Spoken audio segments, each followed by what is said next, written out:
ਸਤਿ ਸ਼੍ਰੀ ਅਕਾਲ। ਚਲੋ ਪੰਜਾਬੀ ਸਿੱਖੀਏ ਚੈਨਲ ਵਿੱਚ ਤੁਹਾਡਾ ਸਵਾਗਤ ਹੈ। ਅੱਜ ਅਸੀਂ ਕਹਾਣੀ ਕਰਨ ਜਾ ਰਹੇ ਹਾਂ ਧਰਤੀ ਹੇਠਲਾ ਬਲਦ। ਇਹ ਕਹਾਣੀ ਕੁਲਵੰਤ ਸਿੰਘ ਵਿਰਕ ਜੀ ਦੁਆਰਾ ਲਿਖੀ ਹੋਈ ਹੈ। ਇਸ ਕਹਾਣੀ ਵਿੱਚ ਕਹਾਣੀਕਾਰ ਨੇ ਪੰਜਾਬ ਦੇ ਲੋਕਾਂ ਦੀ ਹਿੰਮਤ, ਬਹਾਦਰੀ ਤੇ ਸਹਿਣਸ਼ੀਲਤਾ ਨੂੰ ਬਿਆਨ ਕੀਤਾ ਹੈ। ਖਾਸ ਕਰਕੇ ਉਹਨਾਂ ਪਰਿਵਾਰਾਂ ਵੱਲ ਸਾਡਾ ਧਿਆਨ ਦਿਵਾਇਆ ਹੈ ਜਿਨ੍ਹਾਂ ਦੇ ਪੁੱਤਰ, ਪਤੀ ਜਾਂ ਭਰਾ ਫੌਜ ਵਿੱਚ ਨੌਕਰੀ ਕਰਦੇ ਹਨ। ਇਸ ਦੇ ਨਾਲ ਹੀ ਇੱਕ ਫੌਜੀ ਜਵਾਨ ਦੇ ਸੰਘਰਸ਼ ਭਰੇ ਜੀਵਨ ਨੂੰ ਦੱਸਿਆ ਹੈ ਕਿ ਕਿਵੇਂ ਫੌਜੀ ਆਪਣੇ ਪਰਿਵਾਰਾਂ ਤੋਂ ਦੂਰ ਰਹਿ ਕੇ ਦੇਸ਼ ਦੀ ਰੱਖਿਆ ਕਰਦੇ ਹਨ। ਉਹਨਾਂ ਦੇ ਜੀਵਨ ਦਾ ਹਰ ਦਿਨ ਚੁਣੌਤੀਆਂ ਭਰਿਆ ਹੁੰਦਾ ਹੈ। ਇੱਕ ਫੌਜੀ ਲਈ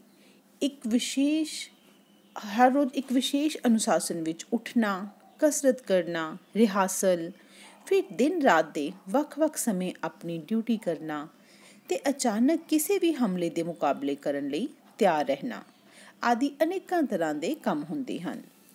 ਉਹਨਾਂ ਨੂੰ ਕਈ ਦਿਨ, ਮਹੀਨੇ, ਇੱਥੋਂ ਤੱਕ ਕਿ ਵਿਸ਼ੇਸ਼ ਦਿਨ ਤਿਉਹਾਰਾਂ 'ਤੇ ਵੀ ਆਪਣੇ ਪਰਿਵਾਰਾਂ ਤੋਂ ਦੂਰ ਰਹਿਣਾ ਪੈਂਦਾ ਹੈ। ਜਦੋਂ ਆਪਣੇ ਘਰ ਛੁੱਟੀ ਆਉਂਦੇ ਹਨ, ਇਹ ਸਮਾਂ ਉਹਨਾਂ ਲਈ ਸਵਰਗ ਵਰਗਾ ਹੁੰਦਾ ਹੈ। ਕਹਾਣੀ ਵਿੱਚ ਕਰਮ ਸਿੰਘ ਤੇ ਮਾਨ ਸਿੰਘ ਦੋ ਪੱਕੇ ਦੋਸਤ ਹਨ ਜੋ ਫੌਜ ਵਿੱਚ ਨੌਕਰੀ ਕਰਦੇ ਹਨ।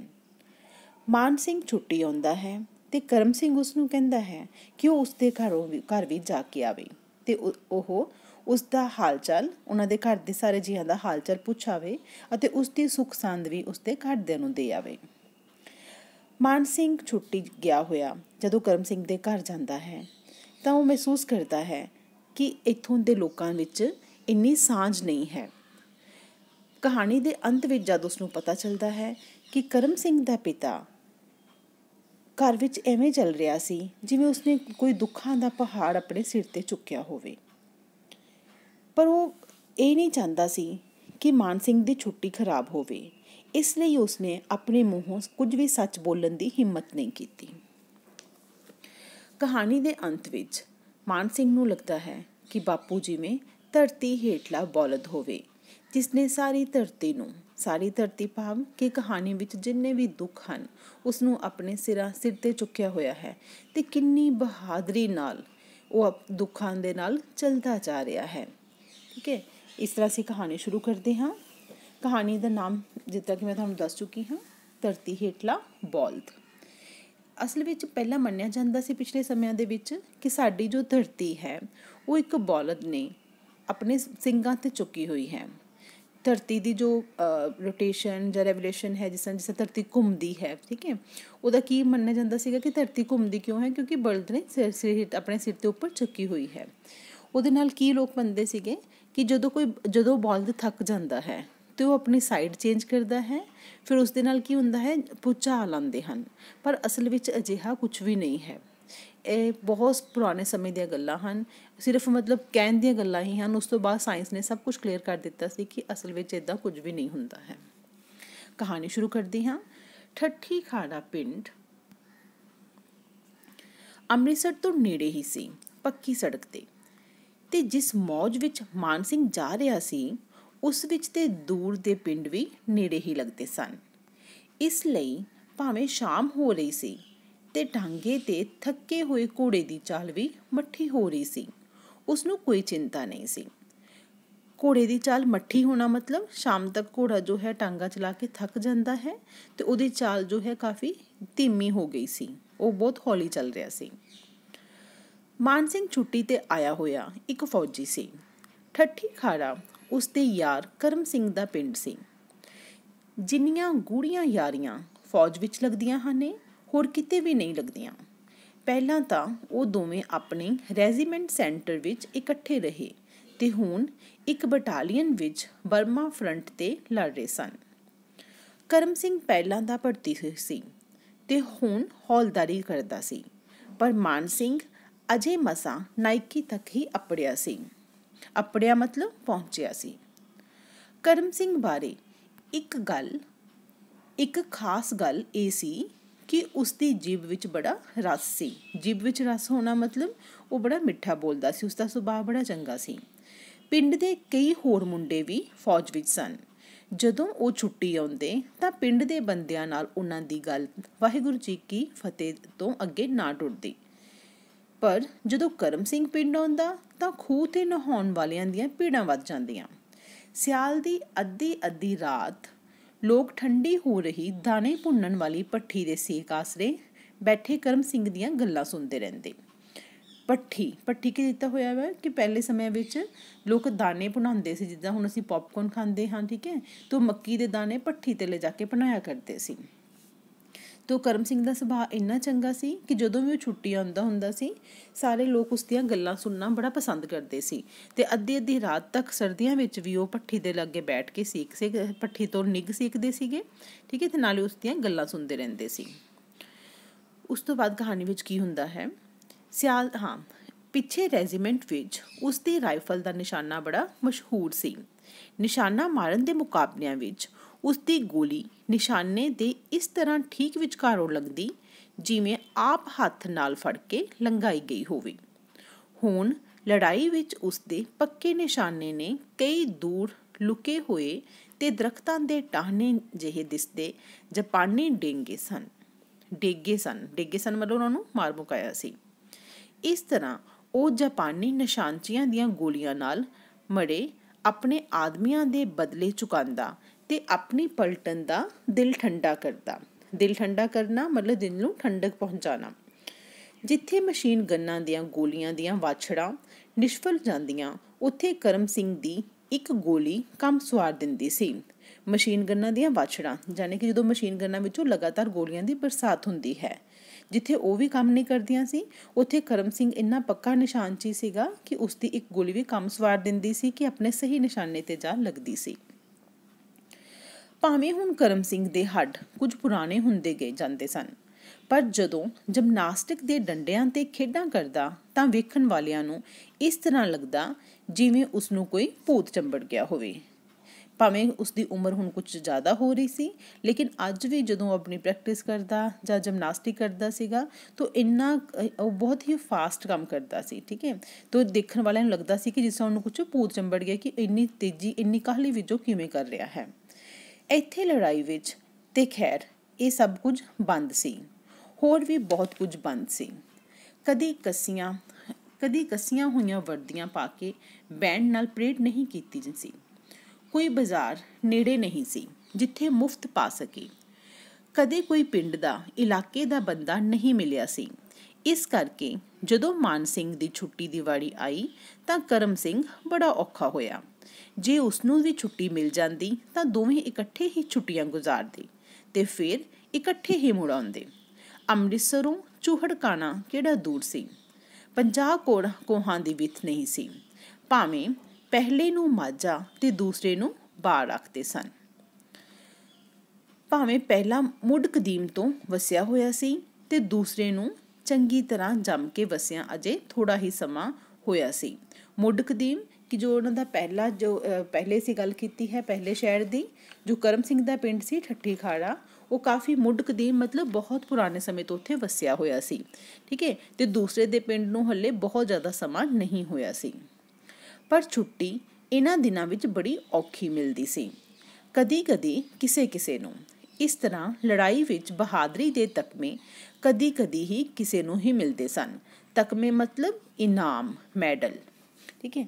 ਤੇ ਕਹਾਣੀ ਵਿੱਚ ਕਹਾਣੀਕਾਰ ਸਾਨੂੰ ਕੀ ਦੱਸ ਰਿਹਾ ਹੈ ਕਿ ਮਾਨ ਸਿੰਘ ਦੀ ਛੁੱਟੀ ਮਨਜ਼ੂਰ ਹੋ ਜਾਂਦੀ ਹੈ ਤੇ ਕਰਮ ਸਿੰਘ ਕੀ ਚਾਹੁੰਦਾ ਸੀ ਕਿ ਉਸਨੂੰ ਵੀ ਉਸਦੇ ਨਾਲ ਹੀ ਛੁੱਟੀ ਮਿਲ ਜਾਂਦੀ ਤੇ ਦੋਵੇਂ ਦੋਸਤ ਇਕੱਠੇ ਜਾਂਦੇ, ਛੁੱਟੀ ਕੱਟ ਕੇ ਇਕੱਠੇ ਹੀ ਉਹ ਵਾਪਸ ਆ ਜਾਂਦੇ। ਤੇ ਜਦੋਂ ਮਾਨ ਸਿੰਘ ਨੂੰ ਪਿਛਾਂਹ ਨੂੰ ਆਉਂਦੇ ਫੌਜੀ ਟਰੱਕ ਵਿੱਚ ਬੈਠਣ ਲੱਗਾ ਤਾਂ ਕਰਮ ਸਿੰਘ ਨੇ ਕਿਹਾ, ਸਾਡੇ ਘਰ ਵੀ ਹੁੰਦਾ ਆਵੇਂ ਤੂੰ। ਮੇਰੇ ਕੋਲੋਂ ਆਏ ਨੂੰ ਤੈਨੂੰ ਵੇਖਣਗੇ ਤਾਂ ਅੱਧਾ ਮੇਲ ਤਾਂ ਉਹਨਾਂ ਦਾ ਹੋ ਹੀ ਜਾਏਗਾ। ਫਿਰ ਉਹਨਾਂ ਕੋਲੋਂ ਆਏ ਨੂੰ ਤੈਨੂੰ ਮੈਂ ਵੇਖਾਂਗਾ ਤੇ ਤੇਰੇ ਕੋਲੋਂ ਉਹਨਾਂ ਦੀਆਂ ਗੱਲਾਂ ਬਾਤਾਂ ਸੁਣਾਂਗਾ ਤਾਂ ਅੱਧਾ ਮੇਲ ਮੇਰਾ ਵੀ ਹੋ ਜਾਏਗਾ। ਕਹਾਣੀ ਵਿੱਚ ਕਹਾਣੀਕਾਰ ਨੇ ਬੜੇ ਹੀ ਸੁਲਝੇ ਹੋਏ ਤਰੀਕੇ ਨਾਲ ਸਾਨੂੰ ਬਿਆਨ ਕੀਤਾ ਹੈ ਕਿ ਇੱਕ ਫੌਜੀ ਦੀ ਹਿੰਮਤ ਦੇਖੋ ਕਿ ਅਗਰ ਉਹਨੂੰ ਛੁੱਟੀ ਨਹੀਂ ਵੀ ਮਿਲੀ ਤੇ ਉਹ ਆਪਣੇ ਦੋਸਤ ਨੂੰ ਕੀ ਕਹਿ ਰਿਹਾ ਹੈ ਕਿ ਜਦੋਂ ਤੂੰ ਜਾਏਗਾ ਮੇਰੇ ਕੋਲੋਂ ਤੇ ਮੇਰੇ ਘਰ ਵਾਲੇ ਜਦੋਂ ਤੈਨੂੰ ਦੇਖਣਗੇ ਮੇਰੇ ਕੋਲੋਂ ਆਇਆ ਹੋਇਆ ਤਾਂ ਅੱਧਾ ਮੇਲ ਉਹਨਾਂ ਦਾ ਹੋ ਜਾਏਗਾ, ਉਹ ਮੇਰੀ ਖੁਸ਼ਬੂ ਤੇਰੇ 'ਚੋਂ ਮਹਿਸੂਸ ਕਰਨਗੇ।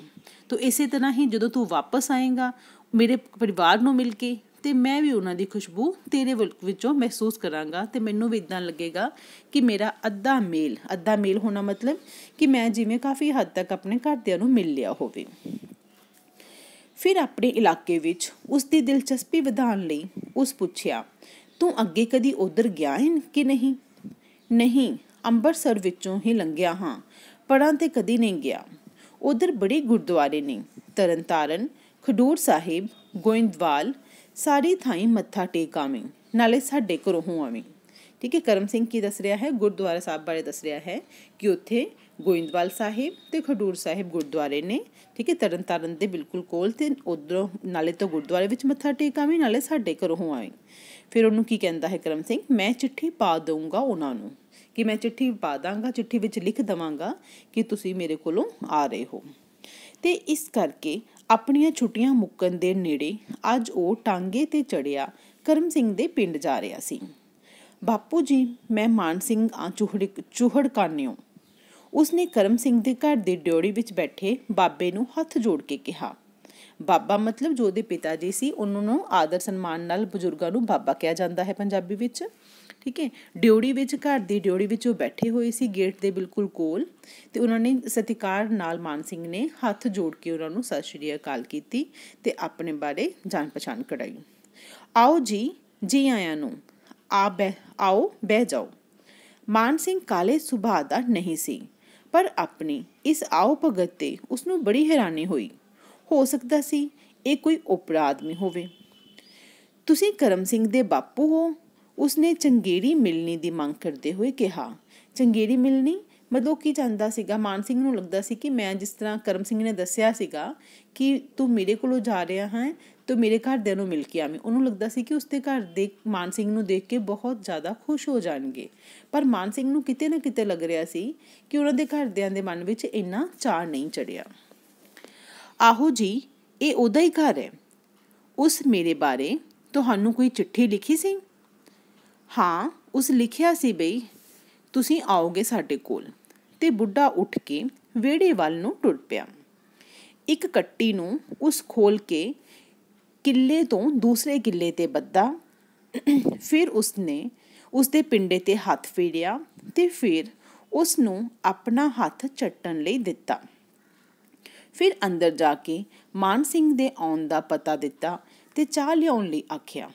ਤੇ ਜਿਸ ਤਰ੍ਹਾਂ ਮੁੜ ਕੇ ਡਿਊੜੀ ਵਿੱਚ ਆਉਣ ਤੋਂ ਉਹ ਡਰਦਾ ਹੋਵੇ, ਉਹ ਫਿਰ ਵਿਹੜੇ ਵਿੱਚ ਬੱਧੀ ਘੋੜੀ ਕੋਲ ਖਲੋ ਗਿਆ। ਉਸਦੇ ਅੱਗੇ ਪਈ ਤੂੜੀ ਨੂੰ ਹਿਲਾਇਆ, ਹੋਰ ਛੋਲੇ ਲਿਆ ਕੇ ਵਿੱਚ ਪਾਏ ਤੇ ਅਖੀਰ ਮੁੜ ਕੇ ਡਿਊੜੀ ਵਿੱਚ ਆ ਗਿਆ। ਬਾਬਾ ਹੁਣ ਕੁਝ ਵਧੇਰੇ ਆਪਣੇ ਆਪ ਵਿੱਚ ਸੀ। ਉਹ ਮਾਨ ਸਿੰਘ ਵੱਲ ਤੇ ਸੱਜੇ ਖੱਬੇ ਵੀ ਝਾਕ ਰਿਹਾ ਸੀ। ਜਸਵੰਤ ਸਿੰਘ ਕਿੱਥੇ ਵੇ? ਮਾਨ ਸਿੰਘ ਨੂੰ ਪਤਾ ਸੀ ਕਿ ਕਰਮ ਸਿੰਘ ਦੇ ਨਿੱਕੇ ਭਰਾ ਦਾ ਨਾਮ ਜਸਵੰਤ ਸਿੰਘ ਹੈ। ਹੁਣੇ ਆ ਜਾਂਦਾ ਹੈ, ਚੜੀ ਦੀ ਗੱਡ ਲੈ ਕੇ। ਚੜੀ ਮਤਲਬ ਕਿ ਪਸ਼ੂਆਂ ਦਾ ਚਾਰਾ ਲੈ ਕੇ। ਜੋ ਜਸਵੰਤ ਸਿੰਘ ਹੈ ਉਹ ਪਸ਼ੂਆਂ ਦੇ ਲਈ ਚਾਰਾ ਲੈਣ ਗਿਆ ਹੋਇਆ ਹੈ।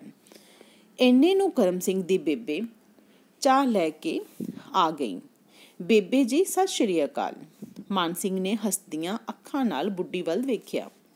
ਬੁੱਢੀ ਦੇ ਹੋਂਠ ਕੁਝ ਕਹਿਣ ਲਈ ਫੜਕੇ, ਪਰ ਕੋਈ ਅੱਖਰ ਨਾ ਬਣ ਸਕਿਆ।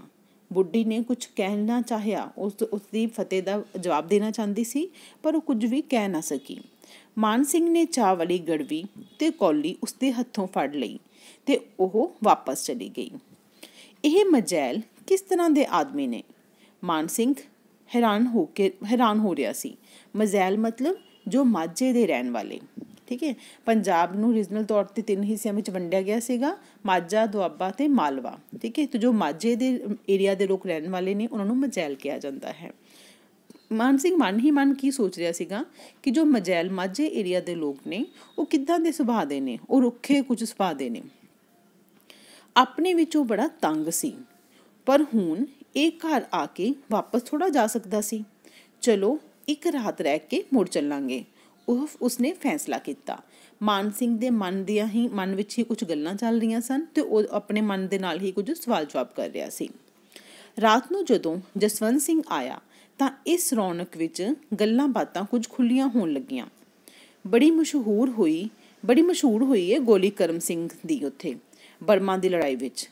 ਬਸ ਉਹਦੇ ਘੋੜਾ ਦੱਬਣ ਦੀ ਦੇਰ ਹੁੰਦੀ ਏ, ਅੱਖ ਦੇ ਫੋਰ ਵਿੱਚ ਇੱਕ ਜਾਪਾਨੀ ਹੇਠਾਂ ਲੇਟ ਜਾਂਦਾ ਹੈ। ਸਾਨੂੰ ਨਾਲ ਟੁਰਦਿਆਂ ਪਤਾ ਵੀ ਨਹੀਂ ਲੱਗਦਾ ਉਸ ਲੱਭ ਕਿੱਥੋਂ ਲਿਆ ਹੈ। ਠੀਕ ਹੈ, ਫਿਰ ਮਾਨ ਸਿੰਘ ਨੇ ਕਰਮ ਸਿੰਘ ਦੀ ਗੱਲ ਨੂੰ ਸ਼ੁਰੂ ਕਰਦਿਆਂ ਹੋਇਆਂ ਸ਼ੁਰੂ ਕੀਤੀ ਆਪਣੀ ਗੱਲ। ਠੀਕ ਹੈ, ਅਤੇ ਉਹ ਉਹਨਾਂ ਦੇ ਘਰਦਿਆਂ ਨੂੰ ਸੁਣਾਉਣ ਲੱਗਾ। ਮਾਨ ਸਿੰਘ ਇੱਥੇ ਰੁਕ ਗਿਆ, ਇਸ ਉਮੀਦ 'ਤੇ ਕਿ ਉਹ ਸਾਰੇ ਬਰਮਾ ਦੀ ਲੜਾਈ ਦੀਆਂ ਬਹੁਤ ਸਾਰੀਆਂ ਗੱਲਾਂ ਪੁੱਛਣਗੇ। ਉਸ ਦਾ ਅੰਦਰ ਗੱਲਾਂ ਨਾਲ ਭਰਿਆ ਪਿਆ ਸੀ, ਪਰ ਇੱਥੇ ਤਾਂ ਕੋਈ ਸੁਣਦਾ ਹੀ ਨਹੀਂ ਸੀ। ਕੁਝ ਚਿਰ ਇਸ ਤਰ੍ਹਾਂ ਹੀ ਸੁਣ ਰਹੀ ਤੇ ਫਿਰ ਬੁੱਢੇ ਨੇ ਜਸਵੰਤ ਨੂੰ ਕਿਹਾ, ਆਪਣੀ ਵਾਰੀ ਕਦੋਂ ਹੈ ਪਾਣੀ ਦੀ? ਪਰਸੋਂ 3 ਵਜੇ ਸਵੇਰੇ ਲੱਗਣੀ ਹੈ। ਠੀਕ ਹੈ, ਮਾਨ ਸਿੰਘ ਕੁਝ ਗੱਲਾਂ ਕਰਨਾ ਚਾਹੁੰਦਾ ਸੀ, ਲੇਕਿਨ ਫਿਰ ਕੀ ਹੋਇਆ, ਉਹਨੂੰ ਲੱਗਾ ਕਿ ਜਦੋਂ ਮੈਂ ਇੱਕ ਗੱਲ ਕੀਤੀ ਹੈ ਤਾਂ ਹੋ ਸਕਦਾ ਹੈ ਉਹਦੇ ਘਰ ਦੇ ਵੀ ਇਸ ਗੱਲ ਵਿੱਚ ਇੰਟਰਸਟ ਆਪਣਾ ਰੁਝਾਨ ਜਤਾਉਣ ਅਤੇ ਉਹਨੂੰ ਹੋਰ ਗੱਲਾਂ ਪੁੱਛਣ, ਪਰ ਅਜਿਹਾ ਨਾ ਹੋਇਆ। ਫਿਰ ਉਹਦੇ ਬਾਪੂ ਜੀ ਨੇ ਫਿਰ ਗੱਲ ਨੂੰ ਬਦਲਣ ਦੀ ਕੋਸ਼ਿਸ਼ ਕਰਦਿਆਂ ਹੋਇਆਂ ਆਪਣੇ ਪੁੱਤਰ ਨੂੰ ਪੁੱਛਿਆ ਕਿ ਕਦੋਂ ਵਾਰੀ ਹੈ ਉਸਦੀ। ਠੀਕ ਹੈ, ਪਾਣੀ ਦੀ ਕਦੋਂ ਵਾਰੀ ਹੈ? ਪਾਣੀ ਦੀ ਵਾਰੀ ਹੋਣਾ, ਖੇਤ ਨੂੰ ਪਾਣੀ ਲਗਾਉਣ ਦੀ ਜਦੋਂ ਵਾਰੀ ਹੁੰਦੀ ਹੈ, ਟਰਨ ਹੁੰਦੀ, ਜਦੋਂ ਨਹਿਰੀ ਪਾਣੀ ਨਾਲ ਅਸੀਂ ਸਿੰਚਾਈ ਕਰਦੇ ਹਾਂ। ਉਸ ਤੋਂ ਬਾਅਦ ਕੀ ਹੁੰਦਾ ਹੈ, 3 ਵਜੇ ਸਵੇਰ ਦਾ ਨਾਂ ਸੁਣ ਕੇ ਮਾਨ ਸਿੰਘ ਨੇ ਫਿਰ ਗੱਲ ਛੇੜੀ। ਉਹ ਆਪਣੇ ਯਾਰ ਦੀ ਰੱਜ ਕੇ ਗੱਲਾਂ ਕਰਨੀਆਂ ਚਾਹੁੰਦਾ ਸੀ। ਹੋਰ ਗੱਲ ਤੇ ਗੱਲ ਕਰਮ ਸਿੰਘ ਨੂੰ ਪਹਿਰ ਰਾਤ ਉੱਠਣ ਤੋਂ ਤਾਂ ਬਚ ਗਿਆ। ਫੌਜ ਵਿੱਚ ਸਵੇਰੇ ਉੱਠਣ ਦਾ ਬੜਾ ਆਲਸ ਹੈ ਉਹਨੂੰ, ਸਾਰਿਆਂ ਤੋਂ ਪਿੱਛੋਂ ਉੱਠਦਾ ਹੈ ਉੱਥੇ। ਇਸ ਨਾਲ ਵੀ ਕਿਸੇ ਦਾ ਉਤਸ਼ਾਹ ਨਾ ਜਾਗਿਆ। ਫਿਰ ਰੋਟੀ ਆਈ, ਉਹਨਾਂ ਕਾਫੀ ਉਚੇਚ ਕੀਤਾ ਹੋਇਆ ਸੀ। ਨਾਲ ਨਾਲ ਜਸਵੰਤ ਉਹਨੂੰ ਰੋਟੀ ਖਾਂਦੇ ਨੂੰ ਪੱਖਾ ਚੱਲ ਰਿਹਾ ਸੀ। ਉਸ ਦਾ ਇਹ ਖਿਆਲ ਸੀ ਕਿ ਉਹ ਉਸ ਵੱਲ ਧਿਆਨ ਨਹੀਂ ਦੇ ਰਹੇ, ਦਿਲੋਂ ਨਿਕਲ ਗਿਆ। ਰੋਟੀ ਖਾਂਦਿਆਂ ਖਾਂਦਿਆਂ ਕਰਮ ਸਿੰਘ ਦਾ ਨਿੱਕਾ ਜਿਹਾ ਮੁੰਡਾ ਟੁੱਟਦਾ ਟੁੱਟਦਾ ਮਾਨ ਸਿੰਘ ਦੀ ਮੰਜੀ ਕੋਲ ਆ ਗਿਆ। ਜੇ ਉਹ ਹੋਰ ਕਿਸੇ ਨਾਲ ਕਰਮ ਸਿੰਘ ਦੀਆਂ ਗੱਲਾਂ ਨਹੀਂ ਕਰ ਸਕਦਾ ਸੀ ਤਾਂ ਉਹਦੇ ਮੁੰਡੇ ਨਾਲ ਤਾਂ ਕਰ ਹੀ ਸਕਦਾ ਸੀ। ਮਾਨ ਸਿੰਘ ਨੇ ਉਸ ਨੂੰ ਕੁੱਛੜ ਚੁੱਕ ਲਿਆ, ਕਿਉਂਕਿ ਅਕਸਰ ਫੌਜ ਵਿੱਚ ਕਰਮ ਸਿੰਘ ਆਪਣੇ ਛੋਟੇ ਬੱਚੇ ਦੀਆਂ ਗੱਲਾਂ, ਛੋਟੇ ਮੁੰਡੇ ਦੀਆਂ ਗੱਲਾਂ ਉਸ ਨਾਲ ਕਰਿਆ ਕਰਦਾ ਸੀ। ਮਾਨ ਸਿੰਘ ਨੂੰ ਬੱਚੇ ਨੂੰ ਦੇਖ ਕੇ ਬੜੀ ਖੁਸ਼ੀ ਹੋਈ ਅਤੇ ਮਾਨ ਸਿੰਘ ਨੇ ਉਸ ਨੂੰ ਚੁੱਕ ਲਿਆ। ਓਏ, ਆਪਣੇ ਬਾਪੂ ਕੋਲ ਚੱਲਣਾ ਹੀ? ਜਾਣਾ ਹੀ ਤਾਂ ਚੱਲ ਮੇਰੇ ਨਾਲ, ਬੜਾ ਮੀਂਹ ਪੈਂਦਾ ਉੱਥੇ, ਪਾਣੀ ਵਿੱਚ ਤੁਰਿਆ ਫਿਰੀ। ਮਾਨ ਸਿੰਘ ਪਿਆਰ ਨਾਲ ਬੱਚੇ ਨੂੰ ਉਹਦੇ ਨਾਲ ਗੱਲਾਂ ਕਰ ਰਿਹਾ ਹੈ। ਮਾਨ ਸਿੰਘ ਦੀ ਇਹ ਗੱਲ ਬਾਪੂ ਨੂੰ ਸੂਲ ਵਾਂਗ ਚੁੱਭੀ। ਆ ਫੜ ਲੈ ਮੁੰਡੇ ਨੂੰ, ਉੱਧਰ ਰੱਖ, ਰੋਟੀ ਤਾਂ ਖਾ ਲੈਂਦਿਆ ਕਰੋ ਆਰਾਮ ਨਾਲ, ਬਾਪੂ ਨੇ ਜਰਾ ਤੇਜ਼ ਹੋ ਕੇ ਕਿਹਾ ਤੇ ਬੇਬੇ ਆ ਕੇ ਮੁੰਡਾ ਚੁੱਕ ਕੇ ਲੈ ਗਈ। ਮਾਨ ਸਿੰਘ ਗੱਲਾਂ ਕਰ ਰਿਹਾ ਸੀਗਾ। ਮਾਨ ਸਿੰਘ ਦੀ ਕਹੀ ਹੋਈ ਗੱਲ ਕਿ ਓਏ, ਆਪਣੇ ਬਾਪੂ ਕੋਲ ਚੱਲਣਾ ਹੈ, ਬਾਪੂ ਕੋਲ ਮਤਲਬ ਕਰਮ ਸਿੰਘ ਕੋਲ। ਠੀਕ ਹੈ, ਉਹ ਬੱਚੇ ਨਾਲ ਗੱਲ ਕਰ ਰਿਹਾ ਸੀਗਾ ਅਤੇ ਬਾਪੂ ਨੂੰ ਕਰਮ ਸਿੰਘ ਦੇ ਪਿਤਾ ਜੀ ਨੂੰ ਇਹ ਗੱਲ ਬਹੁਤ ਹੀ ਬੁਰੀ ਲੱਗੀ। ਮਾਨ ਸਿੰਘ ਸਮਝ ਹੀ ਨਹੀਂ ਪਾ ਰਿਹਾ ਸੀਗਾ ਕਿ ਉਹਨਾਂ ਦੇ ਪਰਿਵਾਰ ਦਾ ਵਿਹਾਰ ਇਵੇਂ ਦਾ ਕਿਉਂ ਹੈ। ਹੁਣ ਤੇ ਘਰ ਦੀ ਹਵਾ ਵਿੱਚ ਮਾਨ ਸਿੰਘ ਨੂੰ ਸਾਹ ਲੈਣਾ ਔਖਾ ਹੋ ਰਿਹਾ ਸੀਗਾ। ਇੱਧਰ ਦਾ ਪੈਂਡਾ ਮੁਕਾ ਕੇ ਉਸ ਦਾ ਛੇਤੀ ਛੇਤੀ ਮੁੜਨ ਨੂੰ ਜੀ ਕਰਦਾ ਸੀ। ਉਸ ਆਪਣੇ ਅਗਲੇ ਦਿਨ ਦੇ ਚੱਕਰ ਬਾਰੇ ਪੁੱਛਗਿਛ ਆਰੰਭੀ। ਇੱਥੋਂ ਤਰਨ ਤਾਰਨ ਕਿੰਨਾ ਏ? 4 ਕੋ ਪੈਂਡਾ ਏ। ਟਾਂਗਾ ਮਿਲ ਜਾਂਦਾ ਹੋਵੇਗਾ ਸਵੇਰੇ ਸਵੇਰੇ ਹੀ। ਟਾਂਗਿਆਂ ਟੁੰਗਿਆਂ ਦਾ ਕੋਈ ਫਿਕਰ ਨਾ ਕਰ ਤੂੰ, ਜਸਵੰਤ ਨੂੰ ਤੇਰੇ ਨਾਲ ਘੱਲਾਂਗੇ, ਦੋਵੇਂ ਭਰਾ ਇਕੱਠੇ ਹੀ ਮੱਥਾ ਟੇਕਾਇਓ ਸਾਰੇ। ਇਸ ਗੱਲ 'ਤੇ ਮਾਨ ਸਿੰਘ ਰਾਜੀ ਸੀ। ਜਸਵੰਤ ਐਡਾ ਕੁੱਟਿਆ ਹੋਇਆ ਬੰਦਾ ਨਹੀਂ ਸੀ। ਕੁੱਟਿਆ ਹੋਇਆ ਮਤਲਬ ਓਬਜ਼ਰਵ ਨੇਚਰ ਦਾ। ਜਸਵੰਤ ਫਿਰ ਵੀ ਆਪਣੀ ਗੱਲ ਜੋ ਹੈ ਖੁੱਲ੍ਹ ਕੇ ਕਰਨ ਵਾਲਾ ਸੀ। ਪਰ ਮਾਨ ਸਿੰਘ ਦੇ ਨਾਲ ਟੁਰਦਿਆਂ ਤੇ ਉਹ ਵੀ ਕੁਝ ਕੁੱਟਿਆ ਹੀ ਗਿਆ। ਜਿਹੜੇ ਜਾਣੂ ਬੰਦੇ ਉਹਨੂੰ ਰਾਹ ਵਿੱਚ ਮਿਲਦੇ, ਉਹ ਉਹਨਾਂ ਨੂੰ ਦੂਰੋਂ ਹੀ ਫਤਿਹ ਬੁਲਾ ਕੇ ਅਗਾਂਹ ਟੁਰ ਪੈਂਦਾ। ਜਾਣੂ ਮਤਲਬ ਜਾਣਕਾਰ। ਜਦੋਂ ਸਵੇਰੇ ਮਾਨ ਸਿੰਘ ਅਤੇ ਜਸਵੰਤ ਸਿੰਘ ਗੁਰਦੁਆਰੇ ਜਾਂ ਤਰਨ ਤਾਰਨ ਸਾਹਿਬ ਜਾਣ ਲੱਗੇ ਸੀਗੇ, ਠੀਕ ਹੈ, ਉਸਨੂੰ ਜੋ ਵੀ ਲੋਕ ਮਿਲਦੇ ਸੀਗੇ ਅਤੇ ਜਸਵੰਤ ਸਿੰਘ ਵੀ ਕੁੱਟਿਆ ਹੋਇਆ ਮਤਲਬ ਬਿਲਕੁਲ ਚੁੱਪ-ਚਾਪ ਉਸ ਦੇ ਨਾਲ ਚੱਲ ਰਿਹਾ ਸੀ। ਉਹ ਦੂਰ ਤੋਂ ਹੀ ਉਹਨਾਂ ਨੂੰ ਫਤਿਹ ਬੁਲਾ ਦਿੰਦਾ, ਉਹਨਾਂ ਦੇ ਨਾਲ ਕੋਈ ਹੋਰ ਗੱਲਬਾਤ ਨਾ ਕਰਦਾ। ਭਾਵੇਂ ਮਾਨ ਸਿੰਘ ਦਾ ਜੀਅ ਕਰਦਾ ਸੀ ਕਿ ਉਹ ਆਪ ਖਲੋ ਕੇ ਲੋਕਾਂ ਨਾਲ ਗੱਲਾਂ ਬਾਤਾਂ ਕਰੇ। ਉਸਨੇ ਕਿਹੜਾ ਰੋਜ਼-ਰੋਜ਼ ਇਸ ਪਾਸੇ ਆਉਣਾ ਸੀ। ਕਰਮ ਸਿੰਘ ਨੇ ਤਾਂ ਬੜਾ ਜਸ ਖੱਟਿਆ ਹੈ ਫੌਜ ਵਿੱਚ। ਤੂੰ ਕਿਉਂ ਨਾ ਫੌਜ ਵਿੱਚ ਗਿਆ? ਮਾਨ ਸਿੰਘ ਨੇ ਫਿਰ ਕਰਮ ਸਿੰਘ ਨੂੰ ਅੱਗੇ ਲੈ ਆਂਦਾ। ਉਸਦੇ ਭਰਾ ਨਾਲ ਉਹ ਫਿਰ ਤੋਂ ਗੱਲਾਂ ਕਰਨ ਲੱਗ ਗਿਆ। ਜਸਵੰਤ ਇੱਕਦਮ ਇਕੱਠਾ ਹੋ ਗਿਆ ਮਤਲਬ ਜਿਸ ਤਰ੍ਹਾਂ ਉਹਨੂੰ ਬੜੀ ਅਜੀਬ ਜਿਹੀ ਕੋਈ ਗੱਲ ਕਹਿ ਦਿੱਤੀ ਹੋਵੇ ਔਰ ਉਹ ਉਸਦੇ ਦਿਲ 'ਤੇ ਬਹੁਤ ਜ਼ਿਆਦਾ ਚੁੱਭੀ ਹੋਵੇ। ਜਿਵੇਂ ਕੋਈ ਚੋਰੀ ਕਰਦਾ ਫੜਿਆ ਜਾਂਦਾ ਹੈ। ਉਹ ਬਹੁਤ ਡਰ ਜਿਹਾ ਗਿਆ। ਕੁਝ ਠਹਿਰ ਕੇ ਉਸਨੇ ਕਿਹਾ, ਇੱਕ ਥੋੜ੍ਹਾ ਹੀ ਫੌਜ ਵਿੱਚ। ਚੜੀਆਂ ਕਮਾਦਾਂ ਕਿੱਡੇ ਕਿੱਡੇ ਹੋ ਗਏ ਨੇ ਆਪਣੇ ਵੱਲ। ਕਮਾਦ ਮਤਲਬ ਗੰਨੇ ਦੀ ਫਸਲ। ਠੀਕ ਹੈ, ਉਹ ਜਦੋਂ ਰਸਤੇ ਵਿੱਚੋਂ ਜਾ ਰਹੇ ਨੇ ਉਹ ਆਪਸ ਵਿੱਚ ਗੱਲਾਂ ਕਰ ਰਹੇ ਨੇ। ਮਾਨ ਸਿੰਘ ਕੀ ਕਹਿ ਰਿਹਾ ਕਿ ਆਪਣੇ ਵੱਲ ਤਾਂ ਚੜੀਆਂ ਕਮਾਦ ਜੋ ਨੇ ਕਾਫੀ ਵੱਡੇ ਹੋ ਚੁੱਕੇ ਨੇ। ਇੱਕ ਚੜੀ ਦੀ ਪੈਲੀ ਕੋਲੋਂ ਲੰਘਦਿਆਂ ਜਸਵੰਤ ਨੇ ਗੱਲ ਚਲਾਈ। ਠੀਕ ਹੈ, ਇਹਦੇ ਵਿੱਚ ਕੀ ਹੈ ਕਿ ਜਸਵੰਤ ਨੇ ਫਿਰ ਤੋਂ ਥੋੜ੍ਹਾ ਜਿਹਾ ਆਪਣਾ ਉਸਦਾ ਕਰਮ ਸਿੰਘ ਤੋਂ ਧਿਆਨ ਆਪਣਾ ਚੇਂਜ ਕਰਨ ਦੇ ਲਈ, ਬਦਲਣ ਦੇ ਲਈ ਹੋਰ ਪਾਸੇ ਨੂੰ ਗੱਲ ਲੈ ਦਿੱਤੀ। ਬੰਦੇ ਜਿੱਡੇ ਖੜੇ ਨੇ। ਬੰਦੇ ਜਿੱਡੇ ਮਤਲਬ ਕਿ ਗੰਨੇ ਦੇ ਖੇਤ ਜੋ ਹੈ ਉਹ ਬਿਲਕੁਲ ਤਿਆਰ ਹੈ, ਗੰਨੇ ਕੱਟਣ ਦੇ ਲਈ ਹੁਣ ਬਿਲਕੁਲ ਤਿਆਰ ਹਨ, ਬਹੁਤ ਵੱਡੇ ਹੋ ਚੁੱਕੇ ਹਨ। ਉਸ ਤੋਂ ਬਾਅਦ ਉਸਦਾ ਦਿਲ ਇਸ ਗੱਲ ਵਿੱਚ ਨਹੀਂ ਸੀ। ਉਹ ਤੇ ਆਪਣੇ ਯਾਰ ਦੀਆਂ ਗੱਲਾਂ ਹੀ ਕਰਨੀਆਂ ਚਾਹੁੰਦਾ ਸੀ। ਠੀਕ ਹੈ, ਜਸਵੰਤ ਸਿੰਘ ਗੱਲ ਨੂੰ ਥੋੜ੍ਹਾ ਬਦਲਣ ਦੀ ਕੋਸ਼ਿਸ਼ ਕਰ ਰਿਹਾ ਸੀ, ਲੇਕਿਨ ਫਿਰ ਵੀ ਮਾਨ ਸਿੰਘ ਆਪਣੇ ਦੋਸਤ ਦੀਆਂ ਗੱਲਾਂ ਨੂੰ ਹੀ ਕਰਨਾ ਚਾਹੁੰਦਾ ਸੀ। ਪਿੰਡ ਮੁੜ ਕੇ ਮਾਨ ਸਿੰਘ ਪਿਸ਼ਾਹ ਜਾਣ ਦੀਆਂ ਸਲਾਹਾਂ ਵਿੱਚ ਸੀ। ਅੰਮ੍ਰਿਤਸਰੋਂ ਰਾਤ ਦੀ ਗੱਡੀ ਚੜ੍ਹ ਕੇ ਉਹ ਸਵੇਰ ਵੇਲੇ ਫਿਰ ਪਿੰਡ ਵਾਪਰ ਸਕਦਾ ਸੀ। ਭਾਵੇਂ ਆਪੋ ਆਪਣੀ ਥਾਈਂ ਸਾਰਿਆਂ ਨੇ ਉਸ ਲਈ ਕਾਫੀ ਉਚੇਚ ਕੀਤੀ ਸੀ, ਪਰ ਉਸ ਨੂੰ ਇਸ ਫੇਰੇ ਦਾ ਉਮੀਦ ਤੋਂ ਬਹੁਤ ਘੱਟ ਸਵਾਦ ਆਇਆ। ਇਸ ਵੇਲੇ ਵੀ ਅੰਦਰੋਂ ਅੰਦਰ ਉਸ ਲਈ ਚਾਹ ਤਿਆਰ ਹੋ ਰਹੀ ਸੀ। ਡਿਓੜੀ ਵਿੱਚ ਉਹ ਇਕੱਲਾ ਹੀ ਬੈਠਾ ਸੀ। ਕਹਾਣੀ ਵਿੱਚ ਕੀ ਹੁੰਦਾ ਹੈ, ਫਿਰ ਜਸਵੰਤ ਸਿੰਘ ਤੇ ਮਾਨ ਸਿੰਘ ਦੋਨੇ ਗੁਰਦੁਆਰੇ ਤੋਂ ਮੱਥਾ ਟੇਕ ਕੇ ਵਾਪਸ ਘਰ ਆ ਜਾਂਦੇ ਹਨ। ਫਿਰ ਮਾਨ ਸਿੰਘ ਆਪਣੇ ਘਰ ਵਾਪਸ ਜਾਣ ਦੀਆਂ ਸਲਾਹਾਂ ਕਰਨ ਲੱਗਦਾ ਹੈ ਤੇ ਸੋਚਣ ਲੱਗਦਾ ਹੈ ਕਿ ਉਹ ਇੱਥੋਂ ਕਿੰਨੇ ਵਜੇ ਨਿਕਲੇਗਾ ਤੇ ਕਿੰਨੇ ਵਜੇ ਉਹ ਰੇਲ ਦਾ ਸਫ਼ਰ ਕਰਕੇ ਆਪਣੇ ਘਰ ਪਹੁੰਚ ਜਾਵੇਗਾ। ਠੀਕ ਹੈ, ਜਦੋਂ ਵੀ ਉਹਨਾਂ ਦੇ ਕਿਸੇ ਦੇ ਘਰ ਮਹਿਮਾਨ ਆਉਂਦਾ ਹੈ, ਹਰ ਕੋਈ ਆਪਣੀ ਉਸਦੀ ਬਹੁਤ ਉਚੇਚ ਕਰਦੇ ਹਨ, ਉਸਦੇ ਲਈ ਚਾਅ ਕਰਦੇ ਹਨ, ਕੁਝ ਨਵੇਂ ਪਕਵਾਨ ਬਣਾਉਂਦੇ ਹਨ। ਇਸੇ ਤਰ੍ਹਾਂ ਹੀ ਮਾਨ ਸਿੰਘ ਦੇ ਲਈ ਵੀ ਸਾਰਿਆਂ ਨੇ ਆਪਣੇ ਵੱਲੋਂ ਜਿੰਨਾ ਵੀ ਹੋ ਸਕਦਾ ਸੀ ਉਸ ਵੱਧ ਤੋਂ ਵੱਧ ਉਚੇਚ ਕੀਤੀ ਸੀ, ਉਸਦਾ ਚਾਅ ਕੀਤਾ ਸੀ, ਉਸਦਾ ਵਿਸ਼ੇਸ਼ ਧਿਆਨ ਰੱਖਿਆ ਸੀ। ਪਰ ਫਿਰ ਵੀ ਮਾਨ ਸਿੰਘ ਨੂੰ ਕਿਤੇ ਨਾ ਕਿਤੇ ਕੁਝ ਘੱਟ ਲੱਗ ਰਿਹਾ ਸੀ। ਮਾਨ ਸਿੰਘ ਨੂੰ ਜਿੰਨਾ ਉਸਨੇ ਸੋਚਿਆ ਹੋਇਆ ਸੀ ਕਿ ਕਰਮ ਸਿੰਘ ਦੇ ਪਿੰਡ ਜਾ ਕੇ ਉਸਨੂੰ ਵਧੀਆ ਲੱਗੇਗਾ, ਉਸਨੂੰ ਸਵਾਦ ਜਿਹਾ ਨਹੀਂ ਆਇਆ ਸੀ। ਸਾਹਮਣੇ ਗਲੀ ਵਿੱਚ ਇੱਕ ਝੋਲਾ ਗਲ ਵਿੱਚ ਲਮਕਾਈ ਡਾਕੀਆ ਟੁਰਿਆ ਹੁੰਦਾ ਸੀ। ਪਹਿਲੋਂ ਤਾਂ ਇਸ ਤਰ੍ਹਾਂ ਲੱਗਾ ਜਿਵੇਂ ਉਹ ਟੁਰਦਾ ਟੁਰਦਾ ਸਿੱਧਾ ਹੀ ਅੱਗੇ ਲੰਘ ਜਾਵੇਗਾ, ਪਰ ਫਿਰ ਉਹ ਡਿਓੜੀ ਵਿੱਚ ਆ ਕੇ ਮੰਜੀ ਤੇ ਬੈਠ ਗਿਆ। ਕੀ ਲਿਆਇਆ ਏ? ਲਿਆਉਣਾ ਕੀ ਏ? ਆ ਪੈਨਸ਼ਨ ਆਈ ਏ ਵਿਚਾਰੇ ਕਰਮ ਸਿੰਘ ਦੀ। ਕਰਮ ਸਿੰਘ ਦੀ? ਕਰਮ ਸਿੰਘ ਮਾਰਿਆ ਗਿਆ?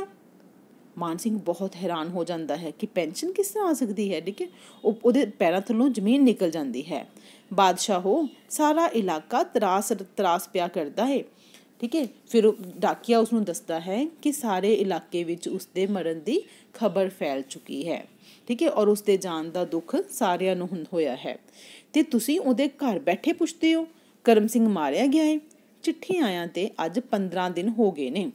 ਠੀਕ ਹੈ, ਫਿਰ ਡਾਕੀਆ ਉਸਨੂੰ ਸਮਝਾਉਂਦਾ ਹੈ ਕਿ ਉਹਨੂੰ ਅੱਜ 15 ਦਿਨ ਹੋ ਚੁੱਕੇ ਨੇ ਤੇ ਇਸ ਲਈ ਜੋ ਪੈਨਸ਼ਨ ਦੇ ਕਾਗਜ਼ ਨੇ ਉਹ ਫੌਜ ਵੱਲੋਂ ਉਹਦੇ ਘਰ ਭੇਜੇ ਗਏ ਨੇ। 2 ਕੁ ਵਾਰ ਮਾਨ ਸਿੰਘ ਦਾ ਸਾਹ ਕਾਹਲਾ ਕਾਹਲਾ ਜਿਹਾ ਆਇਆ। ਸਾਹ ਕਾਹਲਾ ਆਣਾ ਮਤਲਬ ਬਹੁਤ ਘਬਰਾ ਗਿਆ। ਉਸ ਬਹੁਤ ਹੈਰਾਨ ਹੋ ਗਿਆ ਕਿ ਮੈਂ ਆਪਣੇ ਦੋਸਤ ਦੇ ਘਰ ਆਇਆ ਹਾਂ ਉਸਦਾ ਹਾਲ ਚਾਲ ਦੱਸਣ ਦੇ ਲਈ, ਔਰ ਇੱਥੇ ਇੰਨਾ ਵੱਡਾ ਕਹਿਰ ਹੋ ਚੁੱਕਿਆ ਹੈ। ਸਿਰ ਤੇ ਨੱਕ ਤੋਂ ਉਤਲੇ ਹਿੱਸੇ ਦੀ ਇੱਕ ਮੁੱਠ ਜਿਹੀ ਮਿੱਟੀ ਗਈ ਤੇ ਫਿਰ ਅੱਖਾਂ ਰਾਹੀਂ ਪਾਣੀ ਨੁਚਰਨ ਲੱਗ ਗਿਆ। ਉਹ ਬਹੁਤ ਪਰੇਸ਼ਾਨ ਹੋ ਗਿਆ। ਉਸਨੂੰ ਇੱਦਾਂ ਲੱਗਾ ਕਿ ਜਿਵੇਂ ਉਸਦੇ ਦਿਮਾਗ 'ਤੇ ਬਹੁਤ ਵੱਡਾ ਇੱਕਦਮ ਭਾਰ ਆ ਕੇ ਪੈ ਗਿਆ ਹੈ। ਫਿਰ ਉਸ ਤੋਂ ਬਾਅਦ ਕੀ ਹੋਇਆ, ਅੱਖਾਂ ਰਾਹੀਂ ਪਾਣੀ ਨੁਚਰਨ ਨਾਲ ਢਿੱਲੀ ਹੋਣ ਲੱਗੀ। ਜਦੋਂ ਫਿਰ ਉਹਦੀਆਂ ਅੱਖਾਂ ਵਿੱਚੋਂ ਆਪ ਮੁਹਾੜੇ ਪਾਣੀ ਵਹਿਣ ਲੱਗ ਗਿਆ, ਉਸਨੂੰ ਬਹੁਤ ਜ਼ਿਆਦਾ ਦੁੱਖ ਹੋਇਆ। ਕਰਮ ਸਿੰਘ ਦਾ ਘਰ ਅੰਦਰ ਗਿਆ ਹੋਇਆ ਉਹਦਾ ਪਿਤਾ, ਉਹਦਾ ਨਿੱਕਾ ਜਿਹਾ ਮੁੰਡਾ ਉਸਨੂੰ ਰੋਣ ਵਿੱਚ ਮਦਦ ਦੇ ਰਹੇ ਸਨ।